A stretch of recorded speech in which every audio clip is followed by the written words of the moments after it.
ছোট দলের বড় নেতা হওয়ার সুবিধা হলো কি যে আপনার যা খুশি তা বলা যায়। গ্যাস সংকট সমাধান করতে হবে গ্যাস সংকটের কারণে, কিন্তু এর কারণে যে আরও নানান দিকে যে সমস্যাগুলো হচ্ছে, এসব সমস্যা মোকাবেলায় আসলে অর্থমন্ত্রী তো বলেই দিয়েছেন যে রাতারাতি সম্ভব না। তাহলে সরকার এই সংকট নিয়ে মানুষের সামনে দাঁড়াবে কি করে?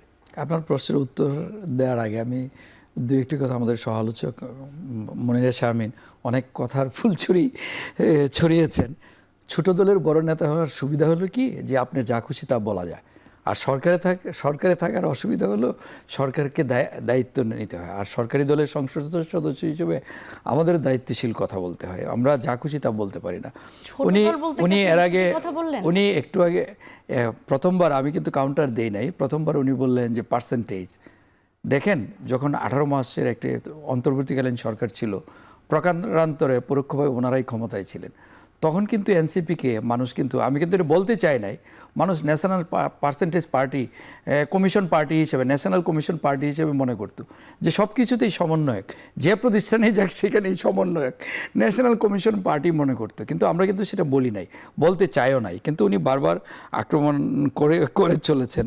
এটা আসলে কাঙ্ক্ষিত না। আসলে হয়েছে কি যে আমাদের we should work together. Fascist মুক্ত বাংলাদেশে যে কোনো বিষয়ে আমাদের সবাই মিলে একসাথে ঐক্যমত্যের ভিত্তিতে, ওনাদের কোনো সুন্দর পরামর্শ থাকলে, মাননীয় প্রধানমন্ত্রী কিন্তু সংসদে বলেছেন, আপনারা ব্যর্থ হলে আমরা ব্যর্থ, আমরা ব্যর্থ হলে আপনারা ব্যর্থ, আর সবাই মিলে এই একসাথে কাজ করি। আর এই গ্যাস সংকটের বিষয়ে আমি আসছি, ইতিমধ্যে মাননীয় প্রধানমন্ত্রী মালয়েশিয়ার প্রধানমন্ত্রীর সাথে কথা বলেছেন, আরও অন্য সোর্সিং করা হচ্ছে, ইভেন আপনার মিয়ানমারের সাথেও কথা বলেছে।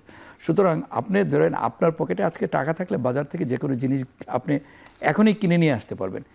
গ্যাসের বিষয়টা আমার সহালোচক এই বিষয়ে মনে হয় ওনার ধারণাই নাই যে আপনি গ্যাস আমদানির দুটো আছে, একটা হলো স্পট মার্কেট, আরেকটা হলো যে আপনি যদি স্পট মার্কেট থেকেও কিনেন, সেটাও আনার জন্যে, এবং সেটা কিন্তু একটা নির্দিষ্ট সময়ের প্রয়োজন।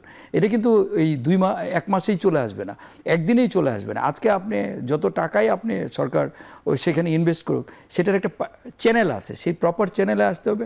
তারপর আসার পর সেটাও কিন্তু এখানে কাজ করতে হবে, সেটা একটা সিস্টেমেটিক। আপনি একজন, আই এম নট ইঞ্জিনিয়ার, আপনি আমাকে যদি ইঞ্জিনিয়ারের কাজ করতে দেন তাহলে কিন্তু আমি পারবো না, আই এম এ পলিটিশিয়ান। তো এই যে আপনি অ্যাঙ্করিং করছেন, এটার কিন্তু আপনার দক্ষতা আছে। সুতরাং এটা কিন্তু একটা অন্য বিষয়। এই বিষয়টাকে উনি যেরকম বলছেন সরকারের পরিকল্পনা নাই, সরকারের পরিকল্পনা না থাকলে এতগুলো জায়গায় কাজ করেছে কিভাবে, আর সরকার সেগুলি বলছে কিভাবে। হ্যাঁ, এটি সত্যি, এটা রাতারাতি ওভারনাইট আজকে সমস্যার সমাধানটা সম্ভব না। সরকার যত টাকা ইনভেস্ট করুক, এটার তো একটা সিস্টেম আছে। আপনি স্পট মার্কেট থেকেই কিনেন আর আগের চুক্তির আওতায় কিনেন, সেটা তো আপনাকে, সরকার কিন্তু অনেক চড়া মূল্যে গ্যাস আমদানি করছে এবং কিনছে, এবং কোনো কার্পণ্য করছে না। কিন্তু এটা আজকে কিনলে তো আজকেই পাওয়া যাবে না, বিষয়টা তো এরকম। এটা হলো একটা। আর হলো দ্বিতীয়ত আমি বলি, আমি আবারও বলি, মাননীয় প্রধানমন্ত্রী যে কিশোরগঞ্জ যেদিন সফর করেছেন, আমি ওনার সফরসঙ্গী ছিলাম, উনি সেখানে কিন্তু জনসভায় বক্তব্য দিয়েছেন। বর্তমান সরকার জনবান্ধব সরকার। এই সরকার, এই যে আগামী 27 তারিখ যে সংসদ অধিবেশন শুরু হচ্ছে, সেই সংসদে বিদ্যুৎ গ্যাসের সংকট মোকাবেলায় বর্তমান সরকারের পরিকল্পনা এই মহান সংসদে পেশ করবে।